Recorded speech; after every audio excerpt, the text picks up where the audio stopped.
Hello and welcome to West Country Wanderings. Welcome to a short bite here in the town of Faringdon. I won't do much talking in this, it's more of a visual one, just to have a quick look around this small quiet market town here in Oxfordshire. It's about halfway between the large city of Oxford and the town of Swindon, about 15 miles from each, to give you an idea. It also sits on the A417, that's the road that kind of goes from M5 Gloucester down towards, well, just outside the large town of Reading in Berkshire. So that's kind of where it sits. Let's just have a look around this town here in Oxfordshire. Fundamentally, Faringdon's quite an old town here in Oxfordshire. It has some newer buildings around the periphery of the town centre.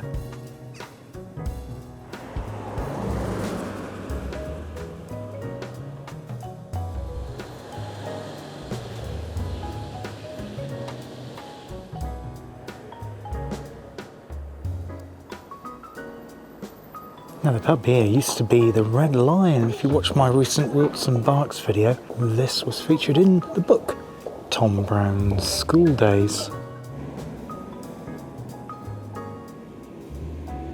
So this here is the central marketplace where the road to Witney turns off up towards the church.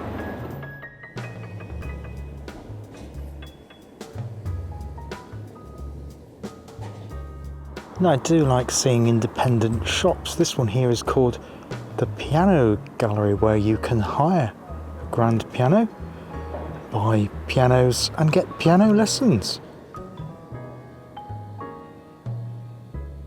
Now there are some cafes here in Faringdon, including this delightful looking one called Lotus Retreat. And isn't that delightful there? That inn called the Bell, complete with a giant bell. So it looks like that Faringdon is twinned with a couple of places here. I'm going to struggle to pronounce this. Le Mel-sur-Sarthe, is that in France? And Keinstein im Taunus, perhaps in Germany.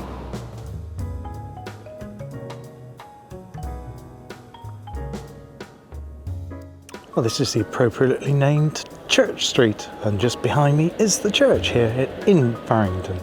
And there is All Saints Faringdon.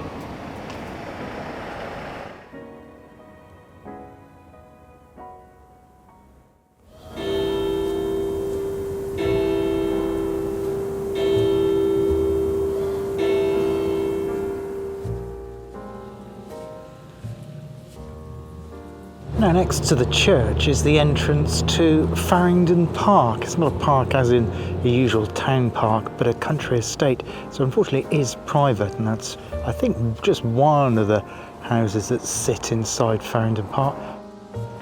Now this here is a monument, I think, to a diver, or perhaps a man who invented a diving suit. It says, a man who never has an occasional flash. Interesting.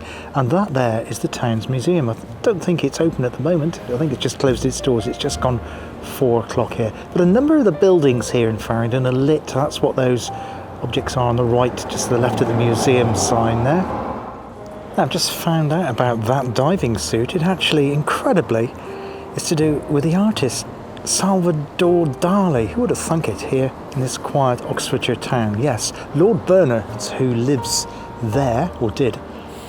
In 1930 he held various parties, great and the good, including people like Aldous Huxley and H.G. Wells and the Mitford sisters, one of which who had a relationship with Adolf Hitler.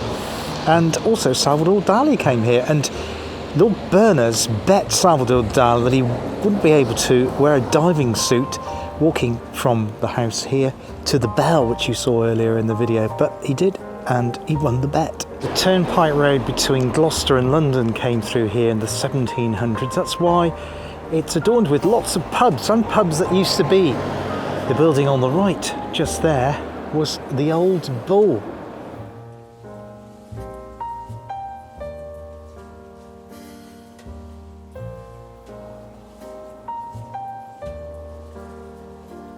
Now, one of the things Faringdon is most famous for is the Folly, which is down this way.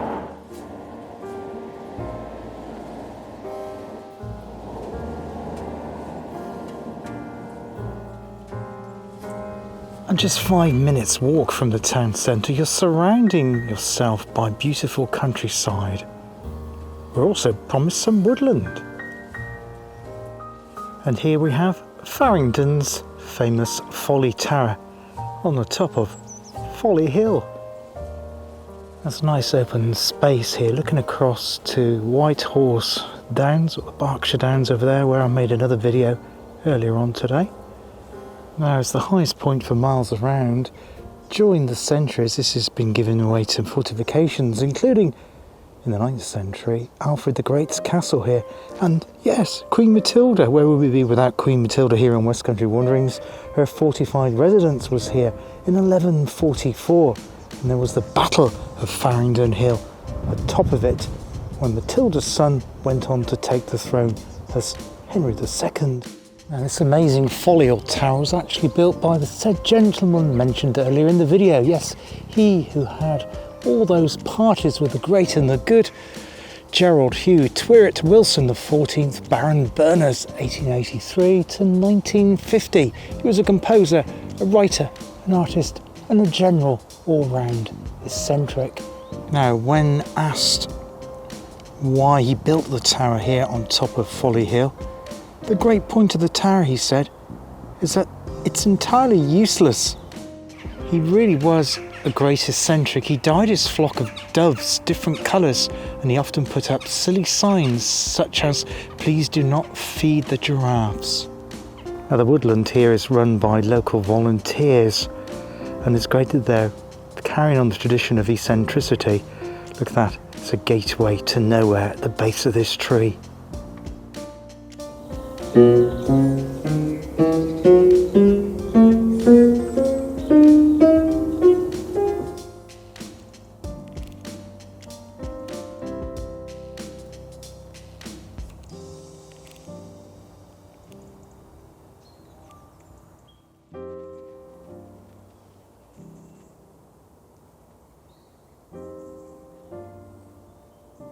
I hope you enjoyed that short bite looking at the town of Faringdon here in Oxfordshire.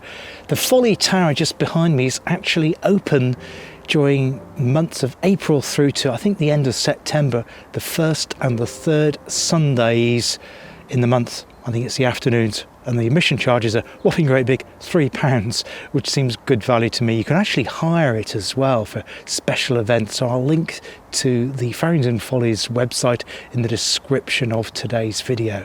I hope you enjoyed this little wander and stroll around the fascinating and quirky town of Faringdon here in the county of Oxfordshire. That's it for today here on West Country Wanderings. Hope you can join me on the channel again very, very soon. All the best for now. Cheers. Goodbye.